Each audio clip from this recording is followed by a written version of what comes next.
আল্লাহ বলছে বান্দা শোনো, তুমি বিয়ে যখন করলে, বাসর ঘরে গেলে, বাসর ঘরে যাওয়ার আগে তোমার বিবির পেটে কোনো বাচ্চা ছিল না। কি ভাই আছে নাকি? আরে বলছেন না কেন? তবে এখন খুব সাবধান, ওই কলেজের মেয়ে বিয়ে করেছেন আর আগে 3-4টে বয়ফ্রেন্ড ছিল গোলমেলে বাপ, বিয়ে করে 6.5 মাস হয়েছে পেটে বাচ্চা, 6.5 মাস হয়নি বলে বাচ্চার সময়, বললে বাড়ির শাশুড়ি বলছে 6.5 মাসে তো বাচ্চা কোনোদিন হয় না। হয় 6.5 হয়, মিনিমাম 7 মাস নাকি বলে যারা গাইনো ডাকা, 9 মাস 10 দিন 280 দিন, এটা হচ্ছে ফুল টাইম। এর আগে 7.5 মাসে অনেকের হয়ে যেতে পারে, 6.5 মাসে বাচ্চা। পাড়ার শাশুড়িরা বলছে কি হলো, বললে ওসব তুমি বুঝবে না, আগে থেকে মাল রেডি ছিল, অনলাইনে পেমেন্ট। কি আগে থেকে কি ছিল বলেন? অনলাইনে পেমেন্ট, ফোন পে করে মাল লাগিয়ে দিয়েছে। কি বুঝলেন? আল্লাহ বলছেন শোনো, আফারো আইতুম মা তুমনুন, বান্দা তুমি বিয়ে করলে, বিয়ে করার পরে বাসর রাতে স্বামী স্ত্রী দুজনে মিলন হলো, আর স্বামীর শরীর থেকে শুক্রকীট, যেটার নাম হচ্ছে বীর্য, ওটার আরবিতে বলে মানি। কি বলে? মানি। মানি কোরআন কি বলছে? আফারো আইতুম মা তুমনুন, বান্দা তোমার শরীর থেকে যে বীর্য, তোমার শরীর থেকে যে নুতফা, তোমার শরীর থেকে যে শুক্রকীট নির্গত হলো, তুমি কি জানো বীর্য সম্পর্কে? কখনো কি ভেবে দেখেছো? বিজ্ঞান বলছে একটা পুরুষের শরীর থেকে যখন বীর্যপাত হয়, শুক্রকীট নির্গত হয়, যে বীর্যপাত শরীর থেকে 1 ফোঁটা বার হলে গোসল, গোসল সুন্নাত, গোসল সুন্নাত না ফরজ? ফরজ। তবে নতুন বিয়ে করলে শীতকালে গোসল না করলে চলে? কি বলছে? সকাল 8টা 8:30 বেজে গেছে, নতুন জামাই উঠে পুকুরের পাড়ে সানের কাছে গিয়ে মুখের মধ্যে ব্রাশ দিয়ে ঘষছে, এবং শাশুড়ি বলছে মেয়েকে, বলছে মা জামাই বিয়ের দিন ভালো পাঞ্জাবি, ভালো টুপি আর সুন্দর শেরওয়ানি পরে এসেছিল, তো মনে হচ্ছিল যেন একদম খাজা বাবা, আজকে দেখছি তো পুরো গাঁজা বাবা। কই আজকে তো ফজরে নামাজ পড়লো না? বললো এখনকার ছেলে ওসব নামাজ, ও চুপ কর। তা বললো নামাজ না পড়বে অন্তত গা তো ধোবে, গোসল তো করবে। 8:30 9টা বেজে গেছে, পুকুরের চতুর্দিকে তওয়াফ করছে। কি বুঝলেন? 10টা বাজে, 3-4টে মোটা মোটা শালি ছিল, মেরেছে ধাক্কা, পুকুরে ফেলে দিয়েছে, উঠে এসে বলছে গায়ে পানি। তুমি আর কুকুরের মধ্যে কোনো পার্থক্য আছে? কুকুর পেশাব করে পানি নেয় না, প্রচুর মুসলমান আছে পেশাব করে পানি নেয় না। আপনি ভাবলে অবাক হয়ে যাবেন। জলসা এসছে, হাতে সিগারেট, আল্লাহু আকবার, খাচ্ছে, হালাল খাদ্য খাচ্ছে। এটা তো তাবারক বলা হয়, পবিত্র খাবার, আল্লাহর মেহমানদের জন্য খাবার তৈরি করেছে। খাবার আগে বিসমিল্লাহ নাই, খেয়ে উঠে দুর্নাম বদনাম করছে, সিগারেট টানতে টানতে চলে যাচ্ছে। যাওয়ার সময় রাস্তার পাশে চেন খুলে দিয়ে একদম 3 লিটার পানি ফেলে, গরম পানি, ইঞ্জিনের ওয়েল পাল্টে চলে গেল। আপনি ভাবতে পারলেন না কি করে নাপাক থাকলেন? কবরে 2টি কারণে আযাব বেশি হবে। 1, গীবত, পরের নামে বদনাম দুর্নাম, আর 2 নম্বর হচ্ছে পেশাব করে পানি না নেওয়া। 100-র মধ্যে 100 মেয়ে ছেলে পেশাব করে পানি নেয়, আপনি কি বলছেন বলুন? আর 100-র মধ্যে 90টা বেটা ছেলে পানি নেয় না। বাচ্চারা পেশাব করলে সকালবেলা উঠে মা ধুয়ে দেয়, আর বাচ্চার বাপ এত বড় নির্লজ্জ বেহায়া, বাঁশ বাগানে, কলা বাগানে, আম বাগানে পেশাব করে লুঙ্গিতে মুখ মুছে নিয়ে গিয়ে শুয়ে পড়ে। কবে আল্লাহর দিকে ভয় হবে? যে কোনো মুহূর্তে মালাকুল মউত চলে আসবে। আজরাইল এসে যদি দেখে আপনার কাপড়ে মূত্র লেগে আছে, নাপাক, আপনার কলেমা নসিব হবে, ঈমান নসিব হবে। মাদ্রাসায় উকি মেরে দেখুন, ফজরের নামাজে যে ছেলেগুলো উঠেছে, উঠে আগে ওযুখানায় যাওয়ার আগে আগে পেশাব করেছে, পেশাব করার আগে পানি নিয়ে বসেছে, বিসমিল্লাহ বলে আল্লাহুম্মা ইন্নী আউযু বিকা মিনাল খুবসি ওয়াল খাবাইস বলেছে, মাথায় একটা চাদর দিয়ে ঢেকেছে, লজ্জাস্থানের দিকে তাকায় না, বাঁ হাত দিয়ে ইস্তেনজা করে, পেশাব হয়ে গেলে পানি দিয়ে ধুয়ে ডান পা দিয়ে বার হয়, সঙ্গে সঙ্গে ওযু করে পবিত্র হয়ে কোরআন নিয়ে বসে যায়, কোরআন নিয়ে বসে যায়। মাদ্রাসা আছে বলে, ঈমানওয়ালা আছে বলে, আলেম আছে বলে পৃথিবীতে আছে। যেদিন ইসলাম থাকবে না, আলেম থাকবে না, কোরআন থাকবে না, আল্লাহ বলার কেউ থাকবে না, সেদিন পৃথিবী আল্লাহ আর রাখবে না।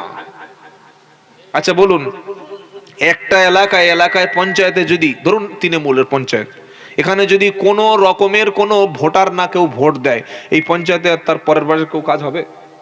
কাজ হবে না, অন্য লোকের হাতে চলে যাবে।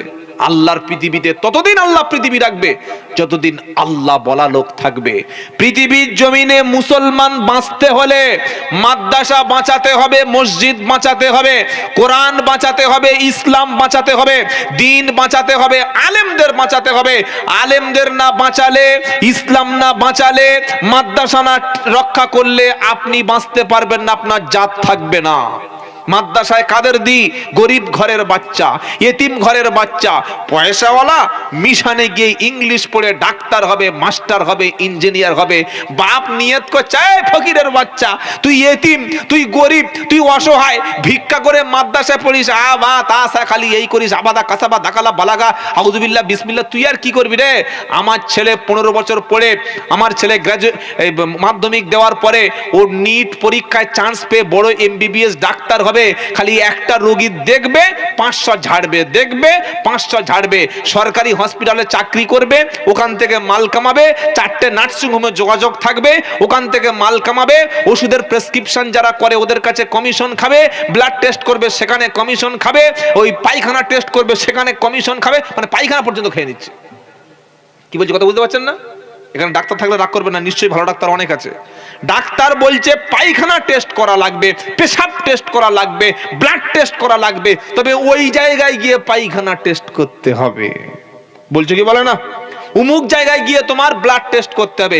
বললে আমি যদি আমার পার্সোনাল ল্যাবরেটরিতে প্যাথোলজি থেকে টেস্ট করি, বলছে না, ও রিপোর্ট ভালো হবে না, মানে আমি কমিশন খাবো। কি বুঝলেন? আর যারা রাজনৈতিক নেতা তাদের মতো ধুত্তু মাল পৃথিবীতে নাই। কি বলছি বুঝতে পারছেন না? একবার যদি নেতা MLA MP হতে পারে, 14 পুরুষ বসে খাবো। তাই একটা ছোট্ট একটা দুলাইন বলে দিই, আমার সোনা চাঁদের কোনা তোকে আর কি বলবো, ডাক্তার মাস্টার নয় রে তোকে মন্ত্রী বানাবো। শোনেন নাই? আছে না? মন্ত্রী বানাবো রে তোকে মন্ত্রী বানাবো। এরপরে 14 পুরুষ এবার আমরা বসে বসে খাবো। কোনোদিন কোনো আলেম ফতোয়া দিয়ে টাকা চেয়েছে? বলতে পারবেন যে ফতোয়া দিচ্ছি টাকা দাও? এই যে পুলিশের কাছে গিয়ে পরামর্শ করুন 500 টাকা, উকিলের কাছে পরামর্শ করুন 2000 টাকা, ডাক্তার একটা শুধু খালি ওষুধ 4টে লিখে নিন 500 টাকা দিতে হবে। বলছেন না বলুন। আর ইমাম সাহেব সারাদিন জিজ্ঞাসা করছে, হুজুর দোয়া করে দাও, এ করে দাও, এই ফতোয়া বলো, ওই ফতোয়া বলো। টাকা চেয়েছে কোনোদিন? আল্লাহর কসম, ইন্নামা ইয়াখশাল্লাহ মিন ইবাদিহিল উলামা। 22 নম্বর পারা 16 নম্বর পৃষ্ঠা 13 নম্বর লাইনের একদম 28 নম্বর আয়াত সূরা ফাতির মধ্যে আল্লাহ পাক শুনিয়ে দিচ্ছে, আমার জমিনে আমার বান্দাদের মধ্যে সবচাইতে বেশি ভয় করে আলেমরা। বলুন সুবহানাল্লাহ। কি করে আপনি বলছেন যে ফকিরের বাচ্চা মাদ্রাসায় পড়ে, এতিমরা মাদ্রাসায় পড়ে, গরিবরা মাদ্রাসায় পড়ে, আর আমার ছেলে ইঞ্জিনিয়ার হবে, ডাক্তার হবে, মেকানিক হবে, রাজনীতিবিদ হবে, বিশাল বড় ধান্দাবাজ হবে, লুটেপুটে মাল খাবে? আলেমদের একটাই উদ্দেশ্য। কি উদ্দেশ্য? আমি জাহান্নাম থেকে বাঁচবো, আমার সমাজ কি করে জাহান্নাম থেকে বেঁচে যাবে, এই নিয়ত করে আলেমরা দিনের দাওয়াত দিচ্ছে। বলুন সুবহানাল্লাহ। পৃথিবীতে একটা চাকরি দেখান যে চাকরি 10 ঘন্টার মানে 24 ঘন্টা ডিউটি করবে, মাস গেলে 10,000 টাকা। তাও 10,000 টাকা ইমাম সাহেব দেয়? জানি না কেন আপনাদের ইমাম সাহেব যদি কেউ থাকে 10,000 টাকা দেয় কিনা। দেয় নাকি? 4,000, 5,000, 6,000 টাকা। আমি আব্দুল্লাহ জুবায়ের বলছি, আমার গাড়ি যদি কেউ চালাবার নিয়ত থাকে, আমি নাম্বার দিয়ে দেবো, আপনি আমার বাড়িতে যাবেন। 8 থেকে 9 মাস আমার প্রোগ্রাম করতে হয়, রমজান থেকে কয়েক মাস বাদ দিয়ে ছাড়া।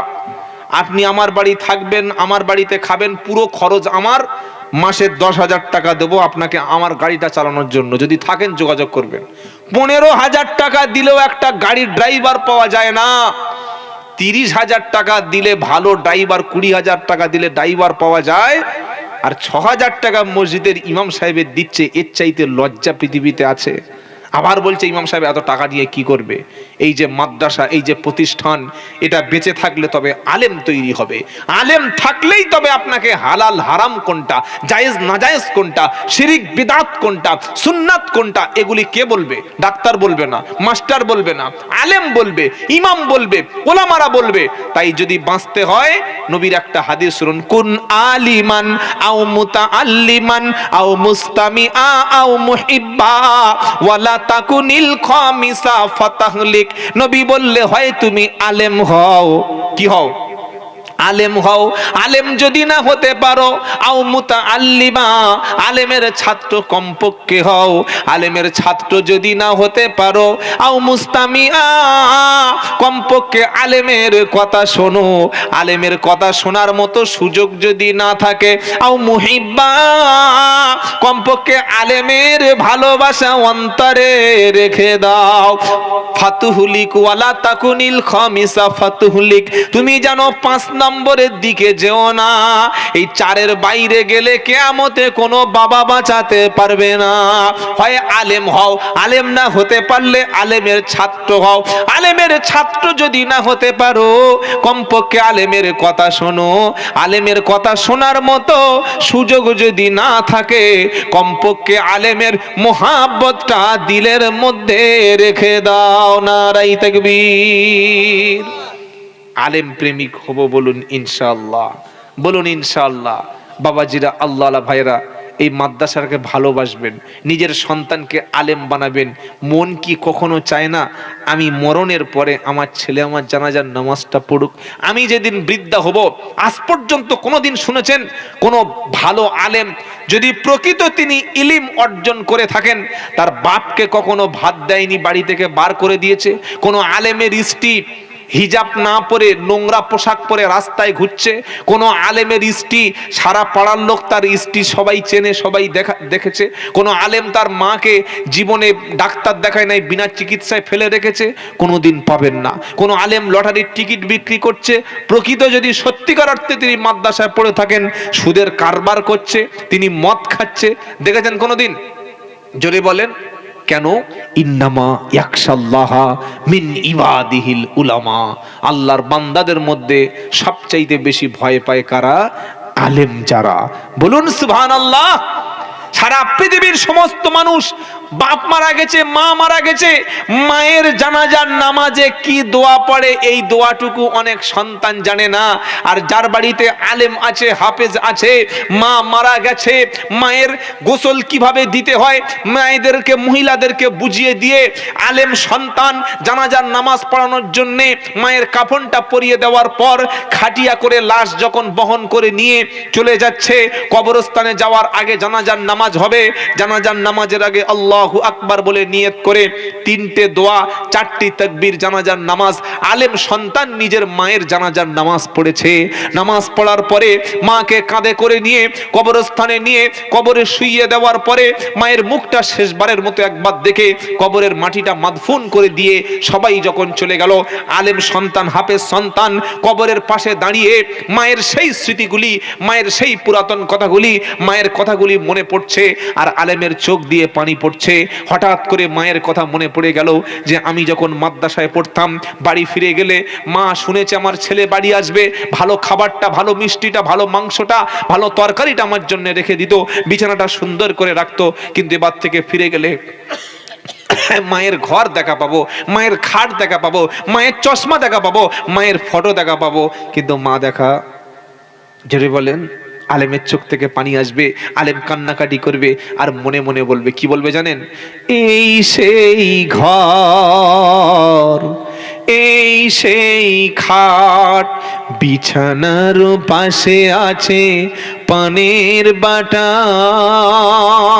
চশমাটা পড়ে আছে পাশে, শুধু মানে, শুধু মানে, শুধু মানে, শুধু মানে, এই সেই ঘর, এই সেই খাট, বিছানার পাশে আছে পানের বাটা, চশমাটা পড়ে আছে পাশে, শুধু মানে, শুধু মানে, শুধু মানে, শুধু মানে।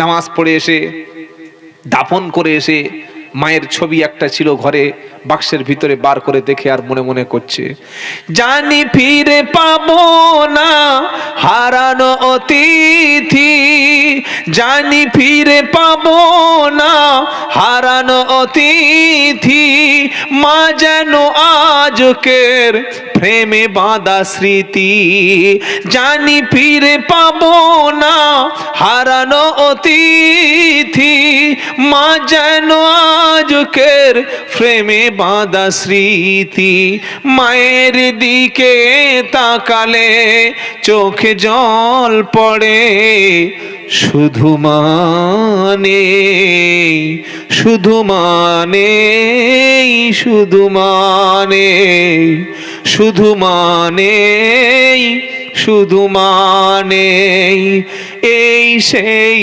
ঘর, এই সেই খাট, বিছানার পাশে আছে পানের বাটা, চশমাটা পড়ে আছে পাশে, শুধু মানে, শুধু মানে, শুধু মানে, শুধু মানে, দরজাটা খুলতে খেয়ে যাই ধোঁকা, দরজাটা খুলতে খেয়ে যাই ধোঁকা, মা যেন বলছে এলি নাকি খোকা, দরজাটা খুলতে খেয়ে যাই ধোঁকা, মা যেন বলছে এলি নাকি খোকা, শুধু মানে, শুধু মানে।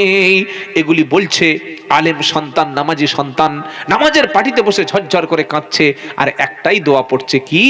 রব্বির হামহুমা কামা রব্বায়ানি সগীরা, রব্বির হামহুমা কামা রব্বায়ানি সগীরা। ও আল্লাহওয়ালা ভাইরা, আমরা যেদিন কবরে চলে যাব, কবরে চলে যাওয়ার পরে 12:30 বাজতে গেল গো, আর বক্তা আছে নাকি? আমি শেষ, আরো আছে? সুবহানাল্লাহ, আল্লাহ আপনাদের বরকত দিক। এখনো 3 জন, তাহলে তো মনে হচ্ছে সকাল 8টা বেজে যাবে। পুরো রাতের জলসা মুর্শিদাবাদে এখনো হয়। সুবহানাল্লাহ। ঠিক আছে, আপনারা শুনুন, আমার আর কি হয়। হ্যাঁ, সবা 12টা থেকে 1টা, সারা রাত এই ঠান্ডায় কারা থাকবে আল্লাহই জানে। বাপের জন্য মায়ের জন্য একটা দোয়া করবেন, শিখে নেন, কি?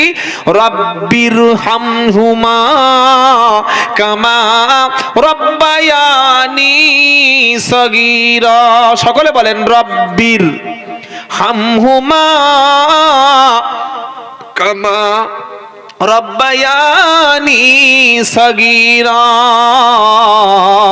আর বাপ মার সাথে কি ব্যবহার করবেন? কোরআন ডাইরেকশন দিচ্ছে, কোনো মৌলবীর ফতোয়া না। পারা নাম্বার 15, পৃষ্ঠা নাম্বার 3, লাইন নাম্বার 7, আয়াত নাম্বার 23, সূরার নাম বানি ইসরাইল। কোরআন শোনাচ্ছে, ওয়াকাদা রাব্বুকা আল্লা তা'বুদু ইল্লা ইয়াহু ওয়া বিল ওয়ালিদাইনি ইহসানা। আমি আল্লাহ চূড়ান্ত সিদ্ধান্ত করে দিয়েছি, আমার ইবাদতের পরে আর কারো ইবাদত চলবে না, আমার ইবাদতের পরে আর কারো ইবাদত চলবে না, আমি আল্লাহ ছাড়া কারোর সেজদা দেওয়া যাবে না। আল্লাহ ছাড়া কারোর সেজদা দেওয়া যাবে? পীর সাহেব, মুফতি সাহেব, ফকির সাহেব, কবর, মাজার, দরগা, দরবার, থান সেজদা দিলে বেঈমান হয়ে যাবে। পীর বাবা, খাজা বাবা, গাজী বাবা, হুজুর বাবা, নিমতলা, পিত্তলা, নারকেল তলা সেজদা দিলে সঙ্গে সঙ্গে বেঈমান হবে। নবীর একদিন জঙ্গলের থেকে হেঁটে যাচ্ছিল, হঠাৎ একটা জঙ্গলি উট এসে বিশ্ব নবী সাল্লাল্লাহু আলাইহি সাল্লামের কদম মোবারকে সেজদা দিল। সাহাবারা বললেন, হুজুর, জঙ্গলের জঙ্গলি উট যদি আপনাকে সেজদা দেয়, তাহলে আপনি আমাদের সেজদার অনুমতি দিন। আমার নবী বলেন, সাহাবারা, সেজদা দেওয়া কোন মানুষ যদি মানুষের বৈধ হতো, আমি নবী বলতাম, পৃথিবীর সমস্ত নারীরা তোমরা যেন তার স্বামীকে সেজদা দাও। অথচ আল্লাহ ছাড়া কোনো পীর সাহেব, মুফতি সাহেব, ফকির সাহেব, কবর, মাজার, দরবার এসব জায়গায় সেজদা দেওয়া হারাম। কথা মনে থাকবে ইনশাআল্লাহ। আল্লাহ ছাড়া কোনো জায়গায় সেজদা দেওয়া যাবে না। আর 2 নম্বর, কোরআন কি শোনাচ্ছে? ওয়াকাদা রাব্বুকা আল্লা তা'বুদু ইল্লা ইয়া। আমি চূড়ান্ত সিদ্ধান্ত করেছি, আল্লাহ ছাড়া কারোর ইবাদত করা যাবে না।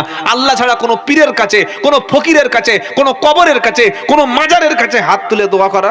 বাবা, এসেছি আজমিরে, আর কিছু কিছু বেদাতি বক্তা আছে কি বলে, কেউ ফেরে না খালি হাতে খাজা রে তোর দরবারে, কেউ ফেরে না খালি হাতে খাজা রে তোর দরবারে। এটা বলে না বলে না? হ্যাঁ বানা বলেন। খাজা বাবার কাছে ছেলে চাইতে গেছে, চাকরি চাইতে গেছে, শরীর স্বাস্থ্য চাইতে গেছে, বিপদে পড়েছে, আজমিরে চলে খাজার কাছে চলে গেছে। বলুন তো আজমিরে পীরের মাজারের পাশে ফকির সাহেবরা বসে আছে না নেই? আছে না? তারা তো বছরের পর বছর ভিক্ষা করছে, ওরা তাহলে কবরের কাছে চাইছে না কেন? ফকিরদের আকীদা, ফকিরদের ইয়াকিন, তাদের বিশ্বাস হলো যে কবরে যিনি শুয়ে আছেন তিনি দেওয়ার ক্ষমতা, জোরে বলেন, নাই। এমনকি বিশ্ব নবী মুহাম্মদ সাল্লাল্লাহু আলাইহি ওয়াসাল্লাম তিনি ইন্তেকাল করে যাওয়ার পরে পৃথিবীর কোন ব্যক্তির দেওয়ার মতো কোন ক্ষমতা মুহাম্মদ সাল্লামেরও নাই, কোন সাহাবারও ছিল না। ইন্তেকাল করে যাওয়ার পরে তার সমস্ত ক্ষমতা শেষ হয়ে গেল। কিছু কিছু ভণ্ড বেদাতীরা বলে যে পীরের দরবারে গেলে পাওয়া যায়। কেন? বলছে পীরেরা মরে না। শুনেছেন না? পীরেরা মরে না। তো যদি না মরল তাহলে জ্যান্ত লোকের গোসল দিলি কেন? কি গো, মরলে তবে তো গোসল হয়। যদি পীর সাহেব না মরল তাহলে কবরে রাখলে কেন? কাফন পরালে কেন? তাকে মৃত বলে মাইকে ঘোষণা করলে কেন? কথা কি বলছি বুঝতে পারছেন না? মানুষ মরণের পরে তার কোনো ক্ষমতা নাই। এটা আসলে শিরকি কবিতা। কোনটা? কেউ ফেরে না খালি হাতে খাজারে তোর দরবারে। আসল কি হবে? কেউ ফেরে না খালি হাতে আল্লাহ তোমার দরবারে, কেউ ফেরে না খালি হাতে আল্লাহ তোমার দরবারে, যে জন চায় তোমার দরবারে সকলে পায় সব কিছু মন ভরে। আর আল্লাহ বলছেন আমার কাছে চা। 24 নম্বর পারা 12 নম্বর পৃষ্ঠা 4 নম্বর লাইনে 60 নম্বর আয়াত সূরার নাম মুমিন। ওয়াকালা রাব্বুকুম উদউ